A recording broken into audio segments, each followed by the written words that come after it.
Mark Carney's tenure as Prime Minister has been a masterclass in underperformance. He swept into office on a wave of lofty promises, and speaking of transformation, innovation, and restoring Canada's global leadership, but like a salesman who overpromises and underdelivers, he is yet to produce the map. Never mind the spaceship to reach the moon he sold to voters. To his credit, Carney has been less scandal-prone and far less woke than his predecessor. You know, that JT guy?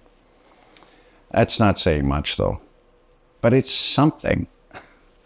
Unfortunately, though, the similarities in policy far outweigh the differences. I mean, Carney's so-called new direction on energy and economic reform it's a little more than a window dressing. I mean, he's approved projects that were already on the books. He's adding layers of costly regulation and bureaucracy under the banner of modern oversight. Canadians were promised progress. I mean, not more process. You know, the story of the tortoise and the hare teaches that slow and steady wins the race. Perhaps.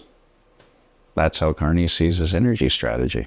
Slow, deliberate, and cautious. But in a world that's moving faster than ever, and in a country already hobbled by a decade of lost opportunity under the Liberal rule, Canada can't afford to be the tortoise.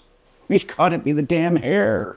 You know, at an Empire Club event, Enbridge CEO Greg Ebel summarized our energy crisis in one devastating comparison. And he said, and I quote, "We are now so far behind, we must run faster than our competitors. The U.S. has built 8 LNG plants over the past 10 years, with 8 more on the way. And Canada has built 0.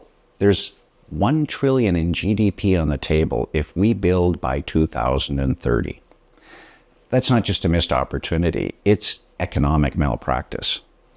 Energy is Canada's greatest competitive advantage, yet we treat it like an embarrassment. The Liberals' obsession with appeasing activists instead of enabling industry has cost us jobs and revenue and even credibility. Our trading partners, from the United States to Asia, are moving forward while Canada just sits idle, hamstrung by this ideology and constant indecision. I love him or hate him.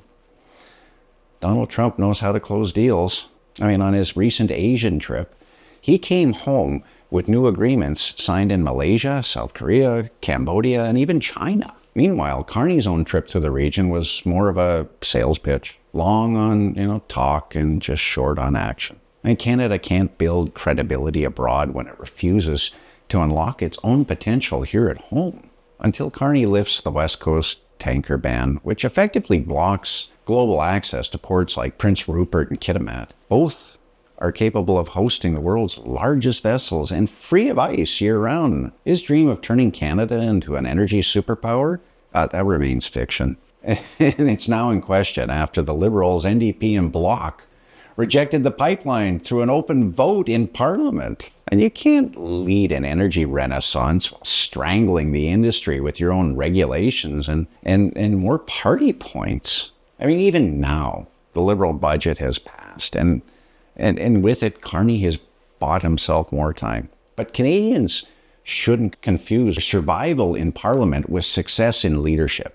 The budget may have cleared the House, but it doesn't clear Carney's record. If anything, it locks in more of the same. Bigger government, more spending, more bureaucracy, and more talking points that don't show up in people's paychecks. Passing a budget is easy when you're asking future taxpayers to cover today's political ambitions. The hard part is delivering results, lowering costs, growing wages, restoring productivity, and attracting investment. And Carney hasn't done that. He will still be forced to defend a record defined by broken promises and endless policy reversals, and the same old Liberal playbook of taxing productivity to fund political optics. I mean, Canadians struggling with affordability, unsustainable immigration levels, and rising crime and stagnant job opportunities will want to know what Carney has done for them and why he still can't close a trade deal with our most important partner down south, the United States, which buys 80% of what we export. Carney will have to explain why Canada is falling behind while other nations secure trade agreements they expand production, and they attract investment. He'll have to explain how he intends to protect the CUSMA, the North American trade framework that underpins our prosperity, at a time when his policies, they alienate the very partners who helped build it. Now, given his history, Canadians shouldn't expect much. Carney co-authored Values with Justin Trudeau, serving as his economic advisor, while Canada drifted deeper into deficit spending and more over-regulation and anti-growth rhetoric disguised as climate leadership. His approach to energy is the same.